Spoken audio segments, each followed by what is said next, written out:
Halo semuanya, perkenalkan saya Jason Valentinus Manda dari kelompok 9 akan membawakan presentasi dengan tema pasar monopoli. Untuk kelompok kami terdiri dari saya sendiri Jason Valentinus Manda, lalu ada teman saya Gugun Elfrida Lumbantoruan, lalu ada Melan Pratiwi, dan ada Mutiara Silviana. Oke, selanjutnya pertama kita akan membahas mengenai pendahuluan untuk mengenai presentasi hari ini. Mengenai pasar monopoli merupakan salah satu bentuk struktur pasar yang terjadi ketika satu perusahaan menguasai seluruh atau sebagian besar pasar untuk barang atau jasa tertentu. Hal ini menciptakan ketidakseimbangan dalam saingan pasar, di mana perusahaan monopoli dapat mengendalikan harga dan kualitas produk, mengurangi pilihan konsumen, dan juga menurunkan kesejahteraan sosial. Jadi pada presentasi hari ini kita akan membahas secara mendalam mengenai monopoli pasar, termasuk penyebab terjadinya monopoli, dampaknya, serta regulasi yang ditetapkan untuk mengaturnya. Pertama-tama kita akan membahas terlebih dahulu mengenai pengertian monopoli pasar. Monopoli adalah kondisi pasar di mana hanya ada satu penjual atau produsen yang menguasai seluruh pasar untuk suatu produk atau jasa tertentu. Dalam monopoli pasar, perusahaan yang dominan tidak hanya mengendalikan produksi dan distribusi barang, tetapi juga memiliki kendali penuh atas harga yang berlaku di pasar.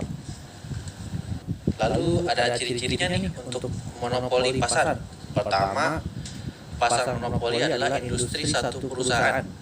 Para pembeli tidak mempunyai pilihan lain. Kalau mereka menginginkan barang tersebut, maka mereka harus membeli di perusahaan monopoli tersebut. Kedua, tidak mempunyai barang pengganti yang mirip. Barang tersebut merupakan barang satu-satunya dan tidak terdapat barang yang mirip. Contohnya, aliran listrik yang ada hanyalah barang pengganti yang berbeda jauh sifatnya, yaitu lampu minyak dan sebagainya. Namun lampu minyak tidak dapat menggantikan fungsi listrik tersebut. Lalu ciri yang ketiga adalah sulit untuk masuk ke industri tersebut. Hal ini dikarenakan adanya hambatan dalam pasar monopoli, yakni ada yang bersifat legal, yaitu berupa undang-undang, ada yang bersifat teknologi, dan ada yang bersifat keuangan, yaitu modal yang digunakan cukup besar. Lalu yang keempat, dapat mempengaruhi penentuan harga. Dengan mengadakan pengendalian ke atas produksi dan jumlah barang yang ditawarkan, perusahaan monopoli dapat menentukan harga pada tingkat yang dikehendakinya. Namun, tetap saja tidak bisa seenaknya karena tetap ada hukum ekonomi, yaitu produksi, distribusi, dan konsumen.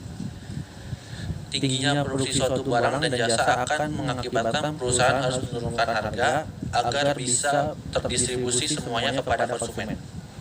Ciri-ciri yang terakhir adalah tunggalnya pemasok. Hanya ada satu perusahaan yang menyediakan barang atau jasa di pasar tersebut. Monopoli bisa terbentuk karena adanya hambatan besar bagi perusahaan baru untuk masuk pasar, atau karena perusahaan sudah memiliki pengaruh yang sangat besar sehingga menyulitkan pesaing untuk berkembang. Selanjutnya kita menjelaskan mengenai dampak monopoli terhadap ekonomi.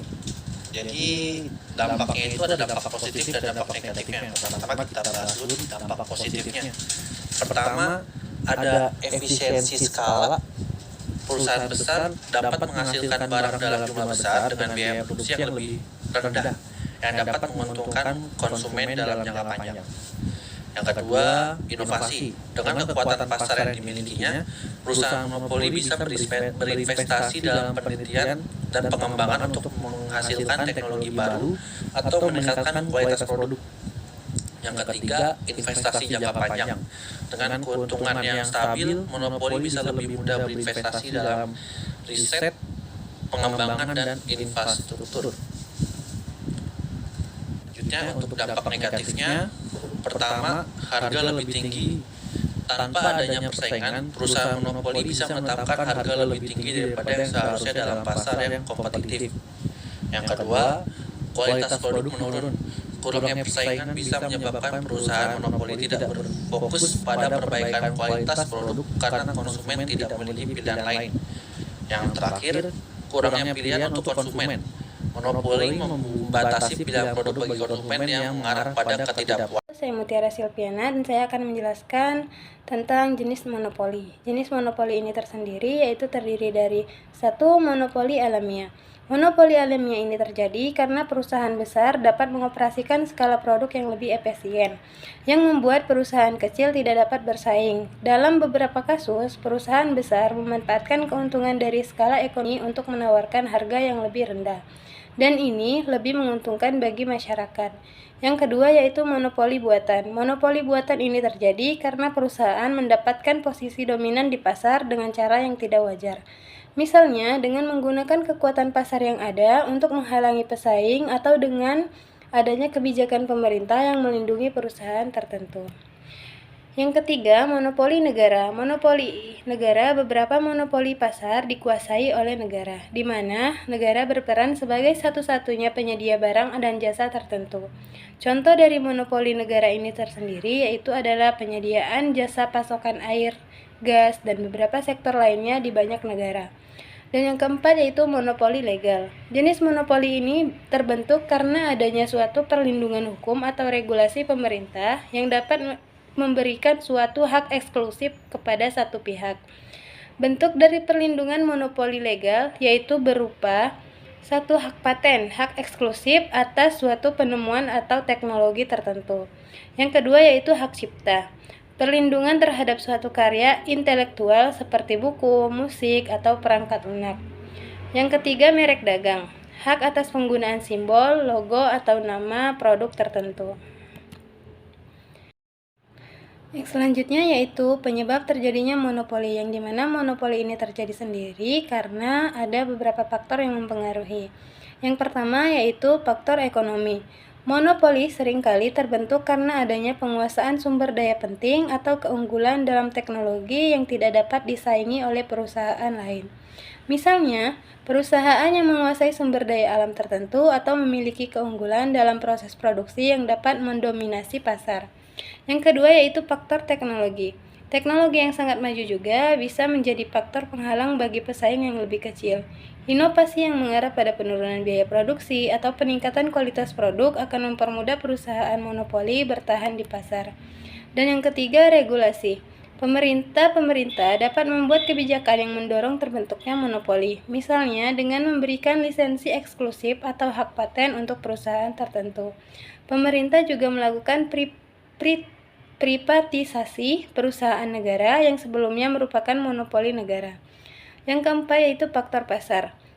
Permintaan yang sangat tinggi terhadap produk tertentu bisa membuat sebuah perusahaan menjadi pemain tunggal di pasar tersebut, karena ia dapat memenuhi permintaan secara efisien dan lebih besar daripada perusahaan lain.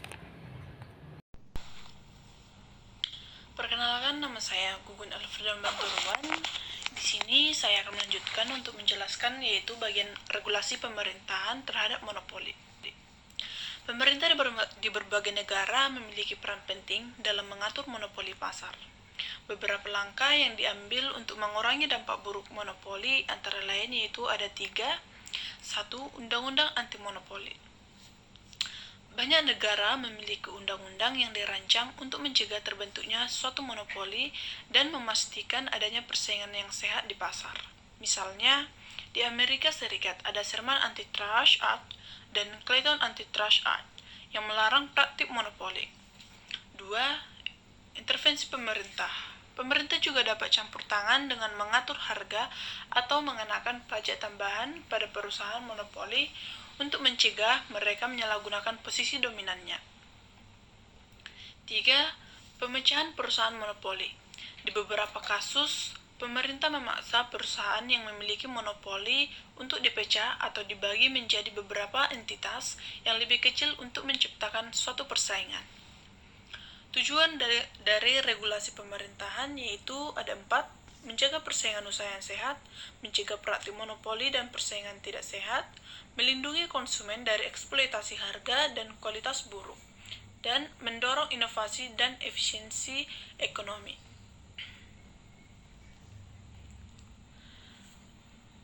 Ada juga bentuk regulasi pemerintah. Undang-undang anti monopoli di Indonesia ini diatur dalam Undang-Undang Nomor 5 Tahun 1999 tentang larangan praktik monopoli dan persaingan usaha tidak sehat. Ada 4, yaitu 1. Pembentukan lembaga pengawas, seperti KPPU atau Komisi Pengawas Persaingan Usaha yang bertugas menegakkan hukum persaingan usaha. 2. Intervensi harga. Pemerintah dapat menetapkan harga maksimum untuk mencegah harga yang tidak wajar. 3. Pengawasan market dan akuisisi agar tidak menciptakan dominasi pasar yang berlebihan. 4. Pembukaan akses pasar. Memberi peluang bagi pelaku usaha baru untuk masuk dan bersaing. Selanjutnya di sini ada monopoli dan persaingan sempurna.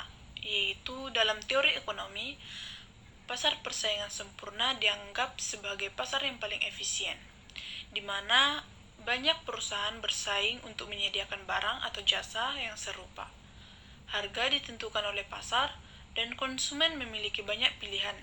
Sebaliknya, dalam monopoli, perusahaan memiliki kendali penuh atas pasar, yang mengarah pada inefisiensi pasar. Pasar persaingan sempurna dapat diartikan sebagai suatu struktur pasar di mana banyak penjual dan pembeli yang terlibat, dan dengan produk yang dijual adalah homogen atau sama persis. Tidak ada satupun penjual atau pembeli yang bisa memengaruhi harga pasar, semua menjadi price taker. Karakteristik pasar persaingan sempurna ada 4, yaitu banyak penjual dan pembeli, atau tidak ada yang dominan, produk homogen, tidak memiliki perbedaan antara produk satu dengan yang lain. Informasi sempurna, semua pelaku pasar mengetahui kondisi pasar secara lengkap. Mobilitas sumber daya bebas, perusahaan bebas keluar masuk pasar. Contoh, pasar tradisional atau beras, cabai, dan tomat. Dan pasar hasil dari pertanian seperti padi dan jagung di pedesaan. Dampaknya yaitu harga wajar sesuai dengan mekanisme pasar, konsumen punya banyak pilihan, dan produsen terus bersaing dalam meningkatkan suatu efisiensi dan yang berkualitas. Di sini ada studi kasus, yaitu akan dilanjutkan oleh teman saya, Melan. Presentasi pada malam hari ini dilanjutkan oleh saya, Melan Pratiwi. Sekarang kita akan masuk ke salah satu kasus monopoli paling terkenal di dunia teknologi, yaitu Microsoft pada era 1990-an. Kasus ini menjadi contoh nyata bagaimana sebuah perusahaan teknologi bisa sangat dominan sehingga mengganggu persaingan pasar. Di tahun 90-an, internet mulai menjadi bagian penting dari kehidupan digital. Pada saat itu, browser seperti Netscape Navigator sedang sangat populer, tapi kemudian Microsoft mengambil langkah strategis dan kontroversial, yaitu dengan membundel Internet Explorer langsung ke dalam sistem operasi Windows. Artinya, saat pengguna membeli komputer baru, Internet Explorer sudah otomatis terpasang. Ini membuat orang tidak lagi perlu mengunduh browser lain. Efeknya, perlahan tapi pasti, Netscape kehilangan pangsa pasar.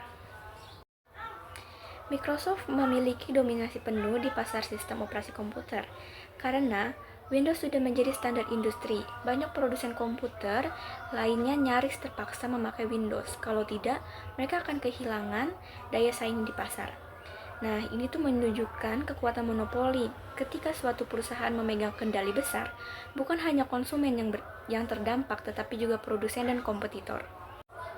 Akibat dari praktik ini, Departemen Kehakiman Amerika Serikat bersama dengan 20 negara bagian menggugat Microsoft. Tuduhannya cukup serius.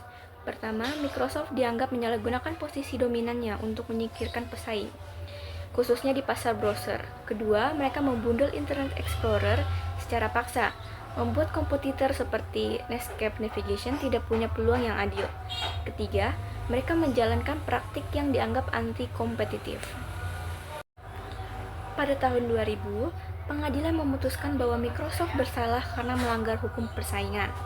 Awalnya, hakim bahkan memerintah agar Microsoft dipecah menjadi 2 perusahaan, satu untuk sistem operasi dan satu lagi untuk software seperti Office dan Internet Explorer. Tapi keputusan itu kemudian dibatalkan setelah banding. Namun Microsoft tetap tidak lepas begitu saja. Mereka harus menerima batasan perilaku. Jadi, monopoli bukan cuma besar atau kuat, tetapi juga bagaimana kekuatan itu digunakan dan apakah itu adil untuk pasar dan konsumen. Oke teman-teman, jadi kesimpulan dari materi kali ini yaitu pasar monopoli adalah ketika suatu perusahaan menguasai seluruh pasar dan memiliki kendali penuh atas harga, kualitas, serta distribusi produk. Kondisi ini bisa muncul karena berbagai faktor seperti efisiensi skala, perlindungan hukum, dominasi pasar, atau kebijakan pemerintah. Di satu sisi, monopoli dapat memberikan dampak positif seperti efisiensi produksi dan mendorong inovasi. Namun, di sisi lain, monopoli juga dapat menimbulkan dampak negatif serupa, berupa harga yang lebih tinggi, kualitas yang cenderung menurun, dan terbatasnya pilihan bagi konsumen. Studi kasus di sektor teknologi ini menunjukkan bahwa tanpa pengawasan dan regulasi dari pemerintah, kekuatan monopoli bisa merugikan masyarakat. Karena itu, meskipun monopoli ini tidak selalu buruk, keberadaannya tetap perlu diatur agar tidak menghambat persaingan dan tetap berpihak kepada kepentingan publik. Oke. Sekali lagi terima kasih teman-teman. Akhir kata, semoga informasi yang saya sampaikan bermanfaat dan bisa diaplikasikan dalam kehidupan dan pekerjaan kita sehari-hari. Terima kasih sekali lagi dan sampai jumpa di kesempatan berikutnya.